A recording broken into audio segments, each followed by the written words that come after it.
Like I always say, this review of Dragon Ball Super is sponsored by our friends over at Verve. And now on Verve, you can watch not only Dragon Ball Super subbed and dubbed Yu Yu Hakusho, but Verve just added One Piece. That's right, you can watch One Piece on Verve. But it's not just anime. Verve has all kinds of live action movies and content from various different content creators all over the web and all over media, and it works on all your devices, and they're always adding new stuff to the platform. Check it out, the link is in the description. We have arrived at the penultimate episode of Dragon Ball Super. There's a big word. That means second to last episode of Dragon Ball Super 130.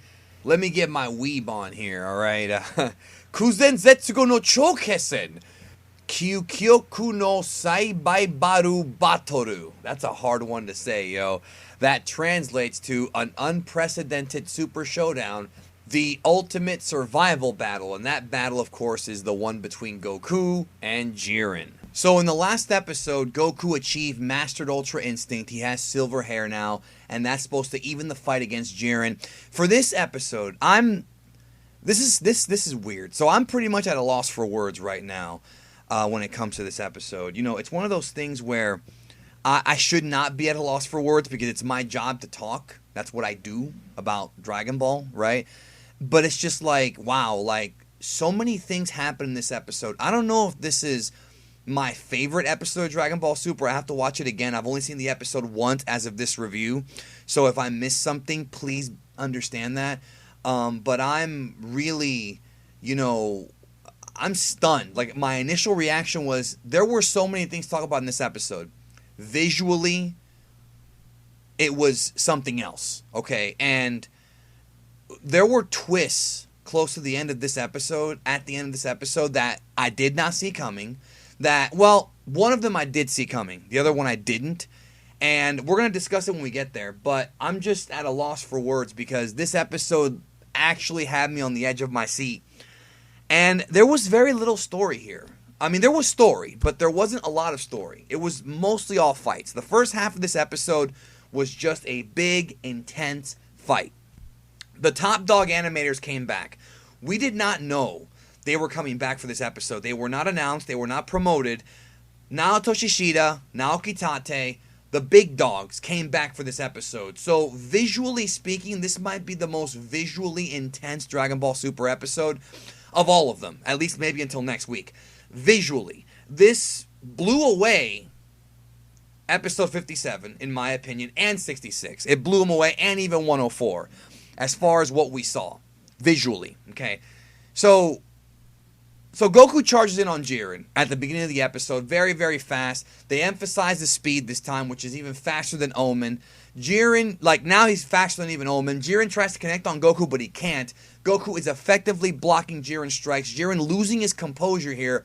Goku rocks Jiren with a kick. Jiren fires a ki blast, and Goku blocks it. And Jiren keeps telling him, hey, you know, don't think you can beat me just because you powered up, dude. So they start to fight again. Goku lands some huge shots on Jiren. Uppercuts. Jiren counters with some ki blasts. They go back and forth. And they have what I consider the most exciting exchange of blows that we've seen in Dragon Ball in months. Like, I'm thinking back to, like, other fights in Dragon Ball Super.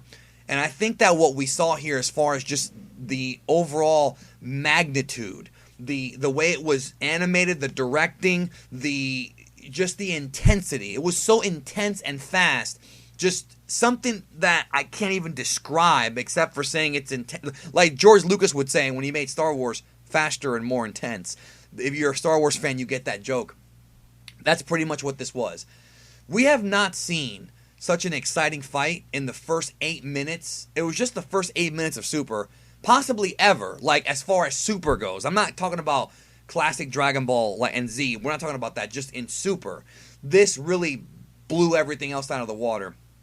And to me, the quality of the fight was like movie level plus. Like, this was actually better than the fights in Battle of Gods and Resurrection F, visually as far as excitement. So Goku lands this huge uppercut to Jiren's body, and Jiren's feeling pain. And Krillin and Gohan are cheerleading this dude on the sidelines, and they think that Goku's got this guy. And it's just surprising because Jiren's being overwhelmed, but Jiren has not been beaten. And we have this flashback kind of where Jiren goes back to his backstory and he powers, like he says, I'm not going to lose everything like I did before. Now, if you're wondering, I did a video last night, which everybody watching this needs to watch. All right, I'm going to put a link to it at the end of the video about the philosophy of Goku versus Jiren. And everything I said in that video was almost everything pretty much stated here in this episode. Like, everything I said in that video, this episode confirmed it, like about Jiren's philosophy on how he lost everything, he's a tortured soul, he's traumatized because of it, he doesn't care about friendship, he only cares about power, but Goku is different, and this episode confirmed it. There was a line in this episode where Piccolo says the reason why Goku's fighting so hard is because he's fighting for other people. So every time someone says Goku's selfish, yada, yada, yada, yeah, he is, but not all the time. We've already talked about this a million times. I did a whole video talking about Goku's unselfish moments. So any of you out there who believe he's always selfish or always unselfish, no, he's both. And this episode really touched on that. Vegeta talks about, too, how Jiren... Like, Jiren powers up again, okay? So he powers up. His chest, like, explodes. Like, it puffs out. Pride Trooper outfit gets ripped off. There's, like, volcanic ash-looking ki coming off of him. The dude's screaming. Piccolo says Jiren's ki has risen. And Vegeta talks about how, him getting overwhelmed by Goku's what triggered him to unleash his dormant power. Again, little played out that they keep saying that this dude has, like, freaking... so much power over and over again. Max power, max power. It's a trope at this point. But it was cool to see. It looked good. So, Jiren is radiating energy like all over him. His eyes are white. He looks like freaking Satan. So, Jiren attacks. And this time, he is effectively blocking. Both dudes are blocking. Muscled out dudes, jacked. He knocks Goku away, fires a ki blast of flames. Goku dodges, fires some more. Goku creates a barrier to block them. Jiren jumps up and comes down with another massive shot. Goku fires the Kamehameha and we see a massive beam struggle and a huge explosion. And it looks like Goku loses the beam struggle and Jiren's just staring at him. But, like always, Goku is alive and he comes in for more. They do this classic test of strength where they clutch hands. Everything around them shakes. Everything around them shakes. They both use a mixture of hand-to-hand and ki. Goku gets knocked away again. Jiren fires another blast, and he grinds Goku into the ground. Goku's down, and he's hurt. And I'm looking at this like, that quote from Last Jedi when Luke said, this is not going to go the way you think. Jiren calls him stubborn a few times here. He's shocked, though, because Goku keeps coming. Goku gets up. He keeps coming. And he hit him with one of his best shots. And Jiren says, you shouldn't have any stamina left. And Goku's like, no, it's not over yet. So they have this awesome scene here where Krillin reminisces on all of Goku's classic fights from Dragon Ball and Z, the tournaments, Piccolo, Vegeta, Frieza, all that good stuff. And they talk about how, and this is the part where Piccolo confirms, and Roshi, they talk about how he's fighting to protect others. This is what's going on right now. He's fighting to protect the...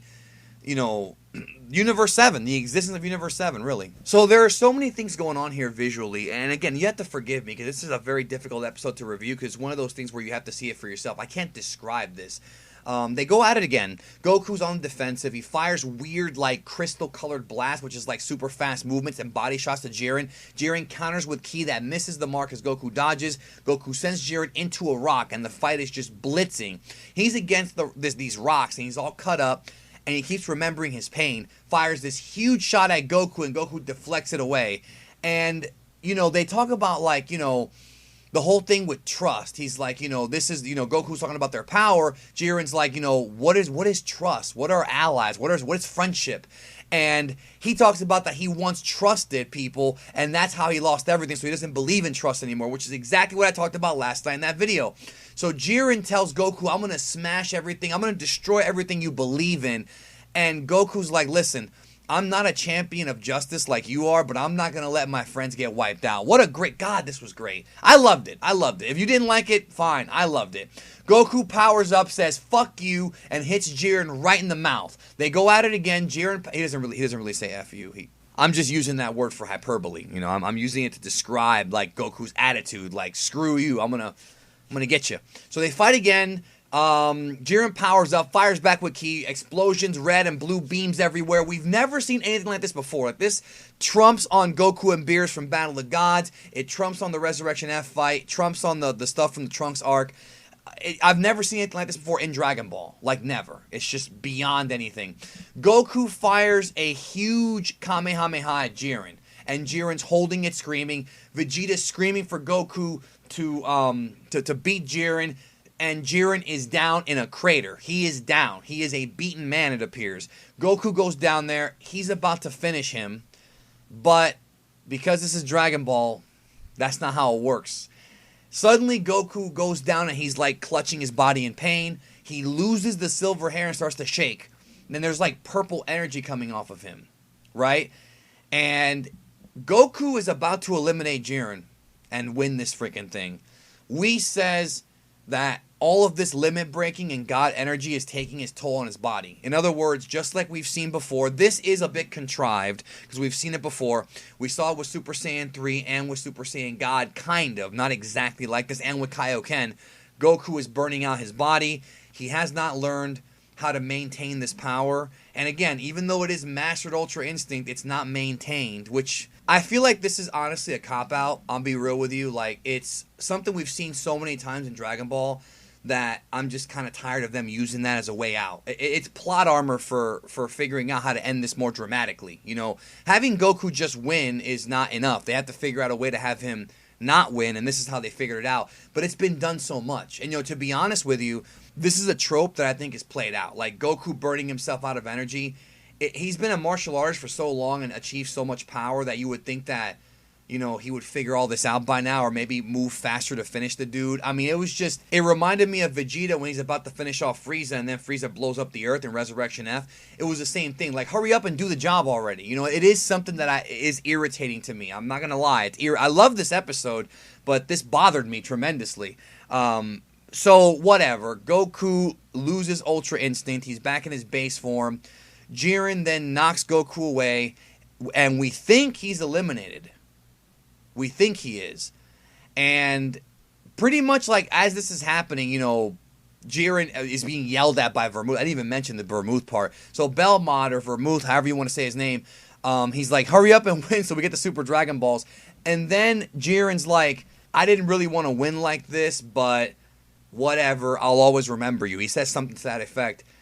And then as Goku's flying away, some energy knocks him back in the ring. And it's Frieza. Frieza to the rescue. I think it was iVolt was the first guy I saw say this. If you predicted this was going to be what happened, you are a great prognosticator. Because the spoilers that we have been getting for the past few days or whatever did not give us this detail. All we knew was that Frieza was in there and that Goku was on his way out. But it pretty much told us or hinted that he was eliminated. But that was incorrect. So what I think happened here is that they purposely gave away a little bit, but didn't give away everything. In other words, they purposely left it ambiguous, but that wasn't the big shocker. That was a shocker. That wasn't the big shocker. You know, they left it, you know, like I said, ambiguous. They left it to where the spoilers would tell you he's out, and Frieza and Jiren are the last two in. But that's not what happened here. Frieza saved Goku. Then we find out that not only is Frieza still in this thing in his golden form, but 17 is still in the tournament. This is one that I was completely stunned. Because here's the thing. The hit being the Shadow Clone theory was bad. Mostly because of how Zeno, you know, erased the whole universe, so he was gone. But the theory of 17 still being in there is one that I didn't think was going to be the case. A lot of Dragon Ball fans said was the case, and I was like, nah, he's gone, he's finished. But it makes more sense because he's an artificial human who can hide his energy, and that's pretty much what he did this whole time. So 17 and Frieza are still in. They saved Goku. There's just a little bit of time left, and that's the cliffhanger. Goku with Frieza and 17. 17 was redeemed. Frieza was never redeemed. And it's the story that Goku makes friends of his enemies, and that sometimes the greater good is more important than their petty differences. In this case, keeping Universe 7 alive. So this was shocking. Like, the 17 still being in there was legitimately shocking to me. If you are one of those people who predicted this. I'm not going to say you're a great prognosticator, but I humbly think that you prognosticated this one correctly, and you should be proud of yourself, because even though it made sense, I didn't think that was going to happen at all, dude. And it did. And it was shocking. And it was, I don't think it was an ass pull. I think people are going to say it was. I don't think it was an ass pull, because it makes sense with the artificial humans not having any energy.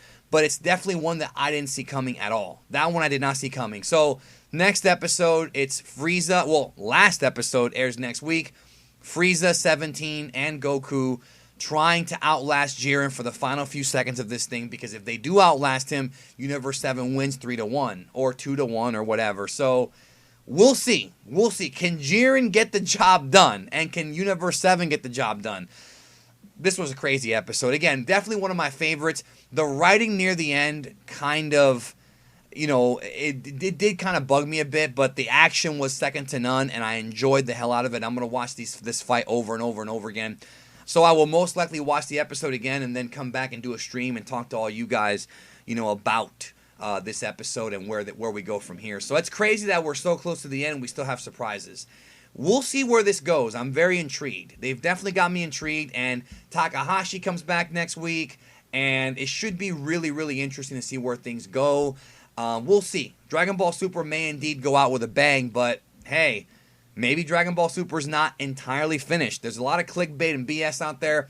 Did a video a couple days ago about true or false, is Super coming back? You need to watch that video. I'm going to put it again at the end of this one, because I tell you the truth, then I tell you what I think is going to happen. And after seeing this episode, I certainly hope that what I said is true. But you'll find that out when you watch that video. And don't forget to watch the one I did about the philosophy of Goku and Jiren, because I think that this episode further cemented that. So, anyways, thank you guys again. Don't forget to check out Verve. They have every Dragon Ball Super episode, and they're adding new ones dubbed. So if you're going to go back and do a Dragon Ball Super rewatch dubbed or subbed, you can do it on Verve. The link is down below in the description, plus other anime. They got Naruto, One Piece, Yu Yu Hakusho. Every big major anime, not every, but a lot of them are on Verve, plus movies and other things too. So thank you guys. I will talk to y'all soon, and damn, I need a nap after this one.